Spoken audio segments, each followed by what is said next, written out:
Bonjour à tous. Le travail qui va vous être présenté aujourd'hui s'inscrit dans le cadre de l'alliance stratégique entre l'État de Miranda au Venezuela et le Laboratoire international pour l'habitat populaire pour le développement territorial de cet État et en particulier de la sous-région de la vallée du Tuy.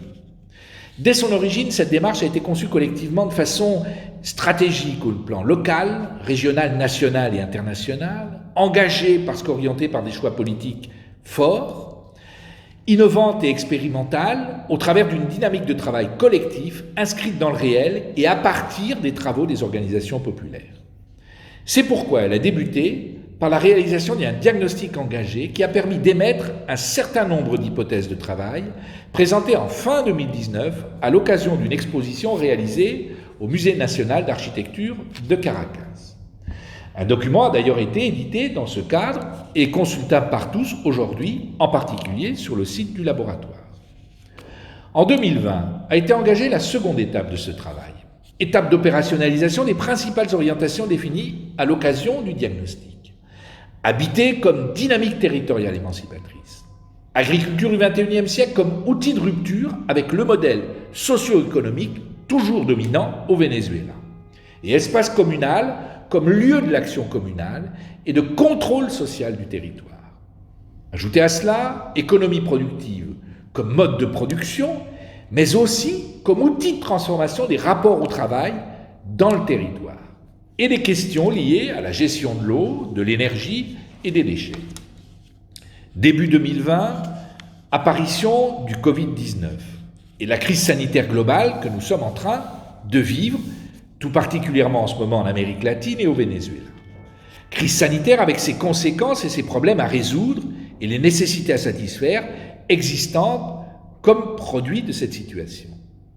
L'ensemble à résoudre à court et moyen terme. Le comité scientifique de Miranda en a identifié un certain nombre et nous en avons déterminé d'autres pour lesquels nous devons, en tant que professionnels, responsables politiques, scientifiques, trouver des solutions.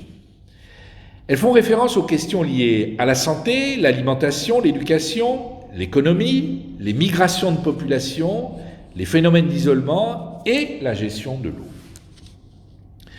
L'apparition de la pandémie a eu des effets évidents et immédiats sur notre travail, sur notre manière de travailler évidemment, et sur l'obligation de confronter nos propositions à cette réalité nouvelle, partiellement inconnue.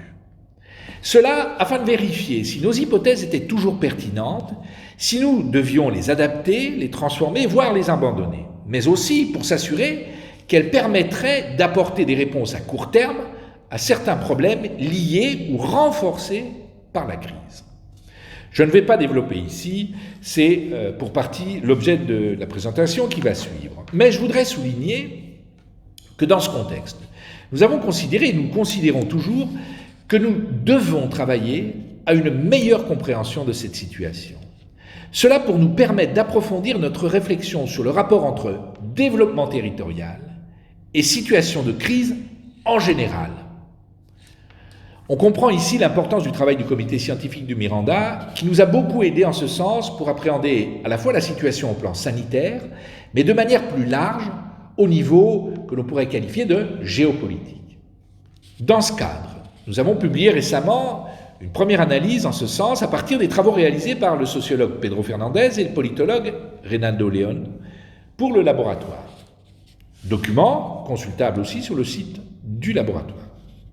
Cette réflexion a permis de dégager et d'émettre quelques propositions qui ont renforcé notre démarche territoriale. Je veux juste en énoncer les principales sans les développer. Le premier, à propos de la nature fluide, mobile, écosystémique d'une crise qui nous oblige à l'appréhender de façon dynamique et nous invite donc à penser le développement territorial plus en termes d'orientation et de processus qu'en termes de projets figés. Ayant à l'esprit que nous sommes en train de changer d'écosystème et donc que de nouvelles crises sanitaires sont probablement inévitables.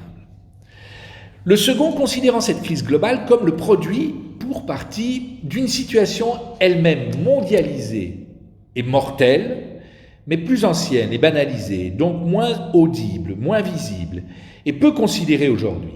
La crise de l'habitat du plus grand nombre, la crise de l'habitat populaire, elle-même le produit de la faillite d'un système qui s'impose à tous. La transformation des manières d'habiter est urgente et fondamentale pour répondre aux effets de la situation mondiale actuelle, comme à celle à venir. Et l'on mesure ici l'importance potentielle au niveau régional et national de la grande mission Logement Venezuela dans une nouvelle étape de son développement. Le troisième, pour souligner le rôle central de l'espace, sa continuité, pour apporter des solutions concrètes aux problèmes posés, en particulier dans le dépassement de la contradiction évidente entre isolement et réponse collective, et opposition entre espace intime et espace de socialisation. Nous pourrons revenir plus tard sur ces deux notions qui nous paraissent importantes dans le contexte actuel. Le quatrième, montrant, y compris au niveau international, le facteur déterminant de l'articulation sociopolitique des structures populaires organisées et des pouvoirs politiques nationaux pour faire face aux situations critiques, nouvelles et souvent inconnues, soulignant ainsi l'importance centrale dans le territoire de lieux d'expression et d'action de ces organisations populaires. C'est pourquoi, dans ce cadre général et pour les raisons évoquées précédemment, nous avons décidé de travailler à une double échelle de temps. Une dynamique à court terme pour répondre aux besoins urgents et vitaux, et une dynamique à moyen terme pour répondre aux enjeux sociétaux définis dans le cadre de l'Alliance et révélés de manière aiguë à l'occasion de cette crise sanitaire. Cela en plaçant au centre de cette dynamique la question du travail, la question de la production. En effet, la question qui se pose à nous aujourd'hui et à laquelle nous essayons de répondre dans la vallée del Tuy est non seulement de savoir comment produire, mais aussi et surtout comment produire nos moyens de production. Produire les moyens de production est autrement plus compliqué et exigeant dans le contexte actuel que seulement produire. C'est une question de changement de modèle de production. Et c'est, de notre point de vue, l'un des défis majeurs auxquels nous sommes confrontés dans le développement du territoire, de la vallée du Tuy et plus largement à l'échelle de l'État de Miranda. Les propositions que nous allons présenter maintenant s'inscrivent dans cette perspective à court et moyen terme. Elles concernent la production, bien évidemment, le développement d'une agriculture du XXIe siècle à une triple échelle articulée, échelle régionale, échelle communale et échelle familiale, la production de l'habitat à partir d'un noyau productif de développement communal, la gestion de l'eau et l'espace communal dans une première étape comme outil pour s'informer, se former et communiquer. Cela pour avoir une vision globale du territoire.